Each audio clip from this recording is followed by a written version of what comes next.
Gametogenesis, युग्मक जनन एक प्रक्रिया होती है जो जनन अंगों में होती है और इस प्रक्रिया के द्वारा युग्मकों का निर्माण होता है। एक प्रोसेस है गेमिटोजेनेसिस जो सेक्स ऑर्गन में होती है और इस प्रोसेस से गेमिट बनते हैं। तो हम सामान्य भाषा में इसको कह सकते हैं formation of gametes in sex organ.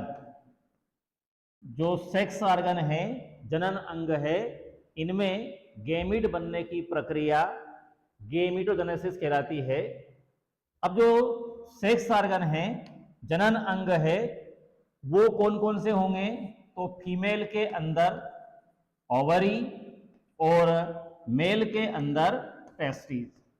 Testis और ओवरी ये क्या है? सेक्स ऑर्गन है, जनन अंग है, और इनमें जो गैमिट बनते हैं,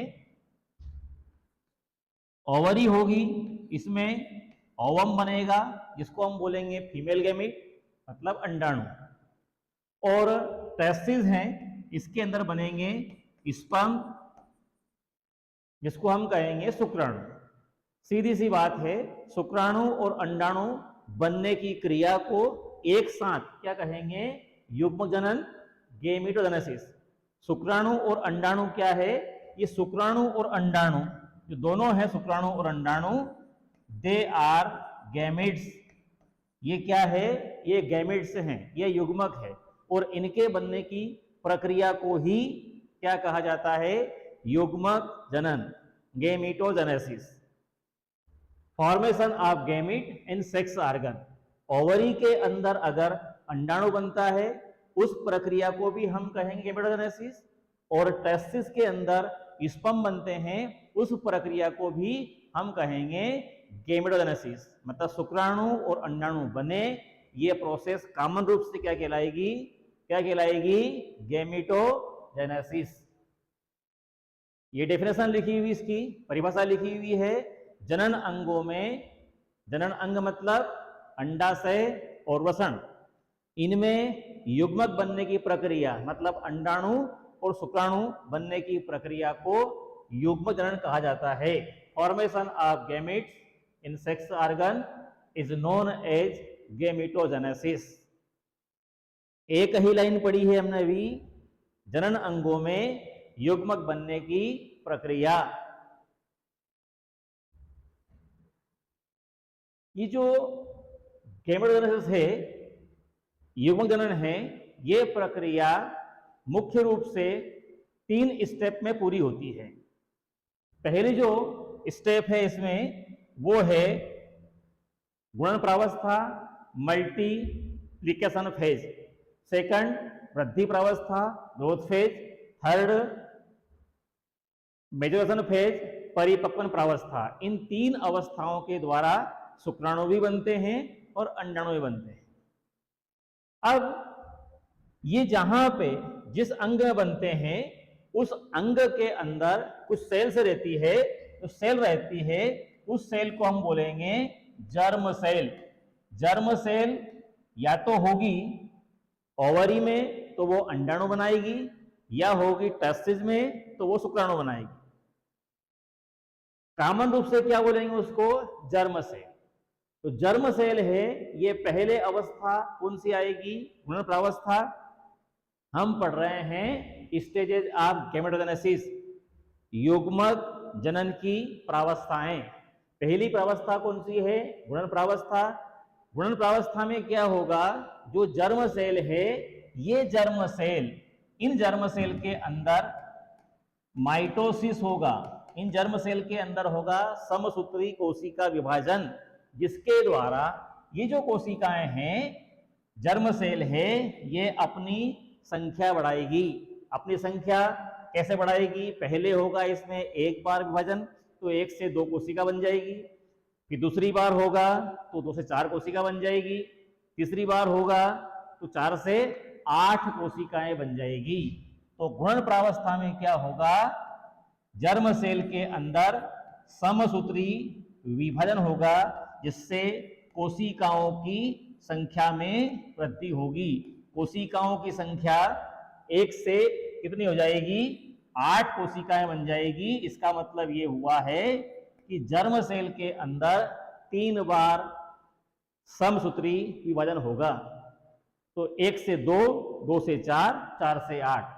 चूंकि यहां पर समसूत्री कोशिका विभाजन हो रहा है, इसलिए इसके क्रोमोसोम के अंदर कोई अंतर नहीं आएगा। ये कोशिका भी डिप्लॉइड थी और ये जो कोशिका बनेगी, ये सब कोशिकाएं डिप्लॉइड होगी, द्विगुणित होगी। क्रोमोसोम की संख्या सभी के अंदर डबल डबल होगी। मतलब 2n, मतलब मनुष्य के लिए 46।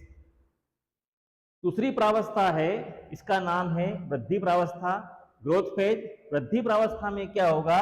ये जो कोशिका है, जो जर्म सेल की संख्या बड़ी है, ये जो कोशिकाएं रहती है, ये अपने अंदर पदार्थों का संचय कर लेती है, पदार्थों को अपने अंदर स्टोर कर लेती है। पदार्थों का क्या करेगी? ये संचय। पदार्थ मतलब जल हो सकता है, वसा हो सकती है, प्रोटीन कार्बोहाइड्रेट हो सकता है। ये सब इस कोशिका के अंदर संचित होंगे।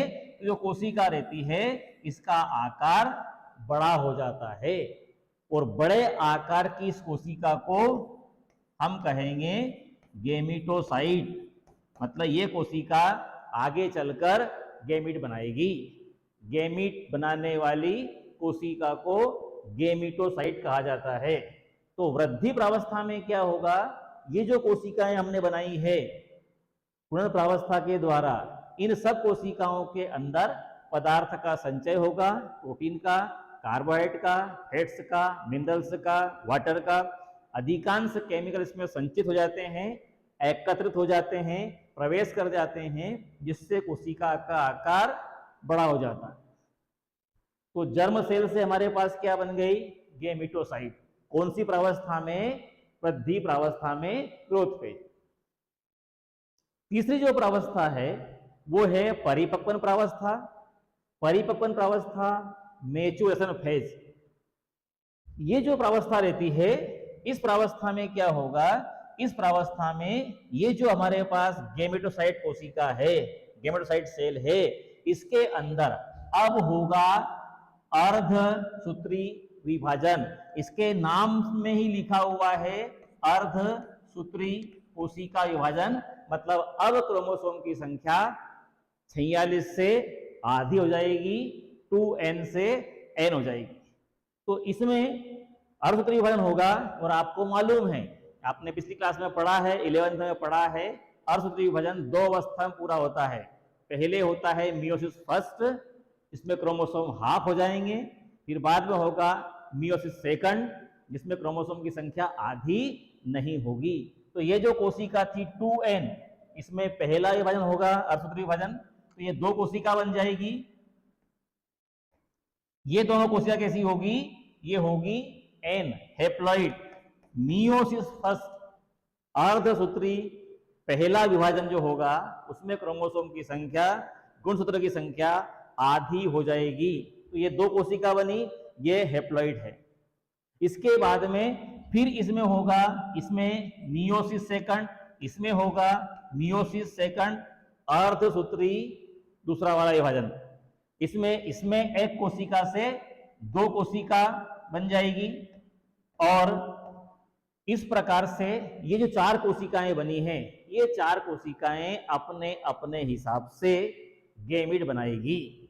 अपने अपने हिसाब से मतलब अगर ये प्रक्रिया टेस्टिस में होगी तो ये स्पर्म बनाएगी, और अगर ये ओवरी में होगी तो इनमें से कुछ कोशिकाएं, कुछ मतलब एक ही कोशिका क्या बनाएगी? ओवम।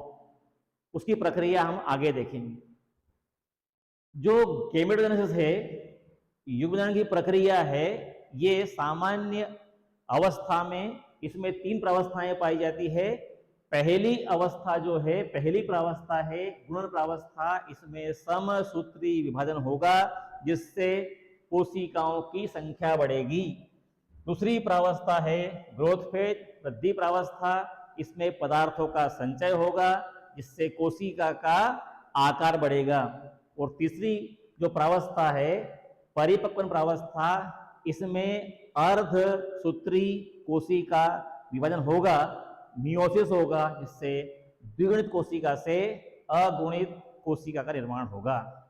क्योंकि यहाँ पर क्रोमोसोम की संख्या कम हो जाती है, इसलिए ये जो प्रावस्था है परिपक्वन प्रावस्था, इसका एक नाम और है, इसको रिडक्शन फेज भी कहा जाता है। रिडक्शन फेज, जिसमें क्रोमोसोम की संख्या रिड्यूस होगी, रिड्यूस मतलब आधी हो जाएगी। ठीक है।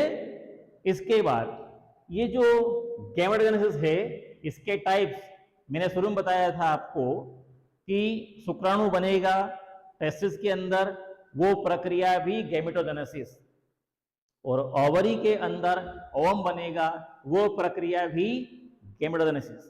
यहां आकर हमने इसके टाइप्स कर दिए हैं, प्रकार कर दिए हैं। युग्मक जनन कितने प्रकार का होता है? युग्म जनन 2 प्रकार का होता है। एक होता है स्पर्मेटोजेनेसिस, शुक्राणु जनन, इस प्रक्रिया के द्वारा शुक्राणु बनेंगे। और दूसरा होता है अंडाणु जनन, oogenesis, इस प्रक्रिया के द्वारा अंडाणु बनेगा। तो स्पर्मेटोजेनेसिस जो है, इसमें हमें बता पाएंगे, हम बताएंगे इस प्रोसेस में फॉर्मेशन ऑफ स्पर्म, शुक्राणु बनने की प्रक्रिया। शुक्राणु कहां पर बनते हैं? तो आप बताएंगे formation of sperm in testis of male. नर के वृषण में शुक्राणु बनने की क्रिया को शुक्राणु जनन कहा जाता है। नर के वृषण में शुक्राणु बनने की क्रिया को शुक्राणु जनन कहा जाता है। तो इसकी परिभाषा में दिक्कत आएगी क्या? यहां क्या लिखेंगे आप? यहां लिखेंगे formation of ovum in ovary of female. मादा के अंडाशय में अंडाणु बनने की प्रक्रिया को अंडाणु जनन कहा जाता है। मादा के अंडाशय में अंडाणु बनेंगे, वो क्रिया कहलाएगी अंडाणु जनन, oogenesis। नर के वृषण में शुक्राणु बनेंगे, उस क्रिया को कहेंगे शुक्राणु जनन, स्पर्मेटोजेनेसिस।